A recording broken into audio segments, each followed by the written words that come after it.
Hello everyone, আসসালামু আলাইকুম। Welcome back to মাহাস কিচেন। আজ বানাবো ডিমের হালুয়া বা বরফি, যা বানানো খুবই সহজ, খেতেও দারুণ মজা এবং খুব অল্প ইনগ্রিডিয়েন্টস দিয়ে বানানো যায়। আজ ভিডিওটা ভালো লাগলে আরও নতুন ভিডিও দেখতে আমার ইউটিউব চ্যানেলটা লাইক এবং সাবস্ক্রাইব করে নেবেন এবং ভিডিওটা ফ্রেন্ডস অ্যান্ড ফ্যামিলির সাথে শেয়ার করে দিবেন। একটি বলে 7টা মিডিয়াম সাইজের ডিম ভেঙে নিয়েছি, তবে ডিমের সাইজ অনুযায়ী ডিমটা কম বেশি হতে পারে। অ্যাড করে দিচ্ছি 1 কাপ চিনি।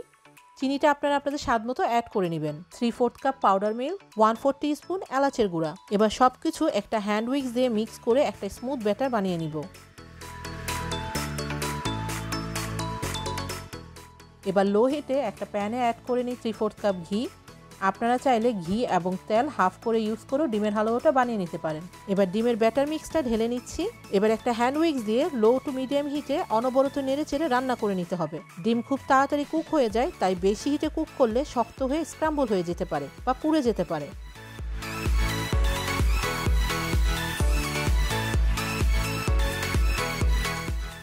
টুয়েলভ টু 14 মিনিটস পর ডিমের হালুয়াটা কিছুটা ঘন হয়ে এসেছে। ডিমের হালুয়ার কালারটা বাড়ানোর জন্য অ্যাড করে দিচ্ছি 1 drop yellow food colour. Food কালারটা ডিমের হালুয়ার সাথে মিক্স করে নিচ্ছি। আপনারা ফুড কালার অ্যাড না করতে চাইলে কালারটা অ্যাভয়েড করতে পারেন। এবার ডিমের হালুয়াটা আরও 3 to 4 মিনিটসের মতো কুক করে নিব। 16 মিনিট পরে হালুয়াটা কিছুটা ঘন হয়ে এসেছে। আপনারা পাতলা হালুয়া খেতে চাইলে এই পর্যায়ে নামিয়ে নিতে পারেন, তবে যেহেতু আজ আমি বরফি বানাবো তাই অনবরত নেড়ে চেড়ে হালুয়াটা আরেকটু কুক করে নিব। এক সময় দেখা যাবে কিছুটা ড্রাই হয়ে কালারটা চেঞ্জ হয়ে ঘিটা বের হয়ে এসেছে। এখনও অনবরত নেড়ে চেড়ে কুক করে নিতে হবে। খেয়াল রাখতে হবে যাতে নিচে লেগে না যায়। আপনারা চাইলে এখনও নামিয়ে নিতে পারেন, তবে আমি আরেকটু কুক করে কালারটা ডার্ক করে নিব। এবার হালুয়াটা কিছুটা ঘন হতে শুরু হয়েছে। এবার হ্যান্ড উইক্সটাকে সরিয়ে নিয়ে একটা স্প্যাচুলা দিয়ে নেড়ে চেড়ে নিব। এবার ডিমের হালুয়াটা মিডিয়াম হিটে আরও 5 to 6 মিনিটসের মতো কুক করে নিব এবং অনবরত নেড়ে চেড়ে কুক করে নিতে হবে। আরও কিছু সময় নেড়ে চেড়ে নিলে দেখা যাবে হালুয়ার কালারটা চেঞ্জ হয়ে এরকম হয়ে ঝরঝরে হয়ে গিয়েছে।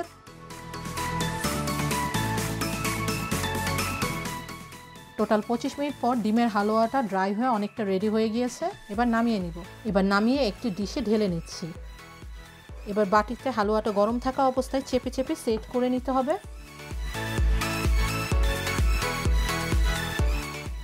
এবার 10 থেকে 15 মিনিটের মতো সেট করে নিয়ে পছন্দ মতো শেপে কাট করে নিব, কারণ ঠান্ডা হলে কিছুটা শক্ত হয়ে যাবে, তখন শেপ করে কাটা যাবে না।